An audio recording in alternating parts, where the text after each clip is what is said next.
نحمده ونصلي على رسوله الكريم اما بعد فاعوذ بالله من الشيطان الرجيم بسم الله الرحمن الرحيم ان الابرار لفي نعيم على الارائك ينظرون تعرف في وجوههم نظرة النعيم۔ پارہ نمبر 30 سورۃ المطففین، رکوع 1 آیت نمبر 22 تا 28۔ ان الابرار لفی نعیم، بلا شبہ نیک لوگ بڑی آسائش میں ہوں گے۔ علی الارائک ینظرون، صوفوں پر، تختوں پر بیٹھے ہوئے ہوں گے، دیکھتے ہوں گے۔ تعرف فی وجوہہم نظرۃ النعیم، اے مخاطب تو ان کے چہروں میں آسائش کی بشاشت پہچانے گا، اور ان اہل جنت کو پینے کے لیے خالص شراب سر بمہر، جس پر مشک کی مہر لگی ہوگی، اور وفی ذالک فلیتنافس المتنافسون۔ تنافس کا معنی ہے چند آدمیوں کا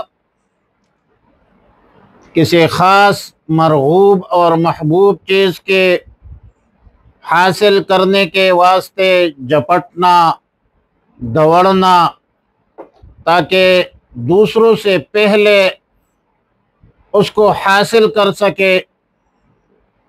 یہاں چونکہ جنت کی نعمتوں کا ذکر ہے، تو جنتوں کے نعمتوں کے ذکر کے بعد فرمایا کہ اے انسان، اے غفلت شعار انسان، آج تم جن چیزوں کو مرغوب سمجھتے ہو اور مطلوب سمجھ کر ان کے حصول کے لیے دوسروں سے آگے بڑھنے کی کوشش میں لگے ہوئے ہو، اس چیز کے حصول میں تن من دن کے بازی لگانے میں درپے ہو۔ اب ظاہر ہے کہ یہ دنیاوی نعمت ہے، فانی نعمت ہے، وقتی نعمت ہے، اس کے قابل نہیں کہ ان کو زندگی کا مقصد بنایا جائے،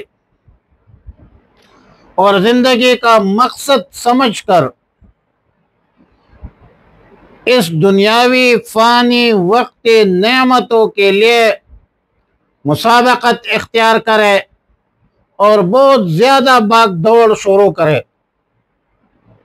لہذا اگر انسان اسی پر قناعت کرے، ایثار کے جذبے سے،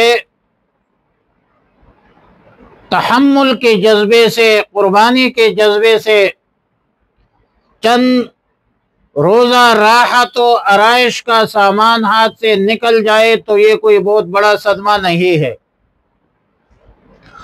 اور نہ کوئی ایسا خسارہ ہے جس کی تلافی ممکن نہیں۔ البتہ مسابقت کی چیزیں نعمتیں ہیں جنت کی، وہ جنت کی نعمتیں ہیں جو ہر حیثیت سے، ہر زاویہ سے کامل ہے، مکمل ہے، دائمی ہے، ابدی ہے۔ اکبر الہ آبادی نے بڑی پیار بات کی ہے، اکبر الہ آبادی نے بہت پیاری بات کی ہے۔ یہ کہاں کا فسانہ ہے، سود و ضیاء جو گیا سو گیا، جو ملا سو ملا۔ کہو ذہن سے فرصت عمر ہے کم، جو دلا تو خدا ہی کی یاد دلا۔ بہرحال دنیا کی زندگی اور دنیا کی نعمتیں تو فانی ہے، لیکن دنیا میں جن چیزوں کے لیے مسابقت اختیار کرنا چاہیے اور جو مسابقت کی چیزیں ہیں وہ خیر کے کام ہیں۔ حکم الہی تو یہ ہے کہ فاستبقوا الخیرات، خیر کے کاموں میں سبقت اختیار کرو ایک دوسرے سے۔ وعلی کل حال جنت میں خالص شراب سرب مہر مشکی ملے گی، اور حرص کرنے والوں کو ایسی چیز کی حرص کرنا چاہیے، یہی تو حرص کا لائق ہے۔ خواہ شراب مراد لیا جائے یا جنت کی تمام نعمتیں مراد لیا جائے، ظاہر ہے کہ اس کی طرف شوق و رغبت کرنا اور اس کی طرف دوڑنا یہ مراد ہے۔ اور اس شراب کی آمیزش تسنیم کے پانی سے ہوگی، وَمِزَاجُهُ من تسنیم، اور اس میں آمیزش ہوگی تسنیم کی۔ عرب عموماً شراب میں پانی ملا کر پیتے ہیں، تو اس شراب کی آمیزش کے لیے تسنیم کا پانی بھی ہوگا۔ اور آیت نمبر 28 میں تسنیم پانی کی تفسیر ہے، تشریح ہے، یعنی ایسا چشمہ جس سے مقرب لوگ پانی پئیں گے۔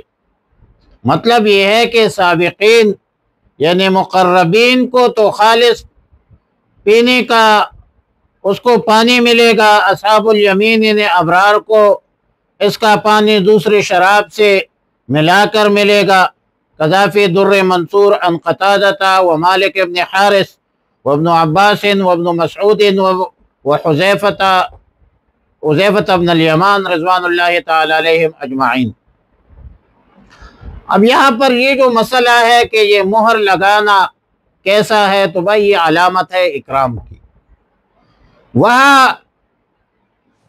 ایسی حفاظت کی کوئی ضرورت بھی نہیں ہے، اور مشک مہر کا مطلب یہ ہے کہ جیسے قاعدہ کلیہ ہے کہ لاک وغیرہ لگا کر اس پر مہر کرتے ہیں، اور ایسی چیز کو تین ختام کہا جاتا ہے۔ وہاں پر شراب کے برتن کے منہ پر مشک لگا کر اس پر مہر جو ہے وہ لگا دی جائیں گی۔ بہرحال اخروی نعمتیں، اخروی کامیابی کا دار و مدار دنیا میں عقائد صحیحہ پر ہے، اعمال صالحہ پر ہے۔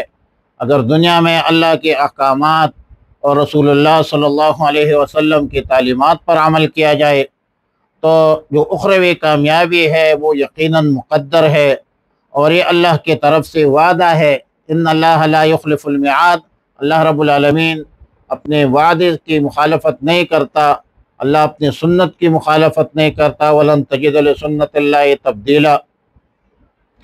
ان الابرار لفی نعیم، بلا شبہ نیک لوگ لفی نعیم نعمت کے باغوں میں ہوں گے، علی الارائک تختوں پر ینظرون دیکھ رہے ہوں گے، تعرف تو پائے گا پہچانے گا فی وجوہہم ان کے چہروں سے، نظرۃ النعیم نعمتوں کی تازگی، خوشحالی کی تر و تازگی، یسقونا انہیں پلائی جائے گی من رحیق مختوم خالص شراب مہر لگی ہوئی، ختامہ مسک اس کی مہر ہوگی مشکی، وفی ذالک اور اس میں فلیتنافس المتنافسون خواہشمندوں کو چاہیے کہ اس میں آگے بڑھے۔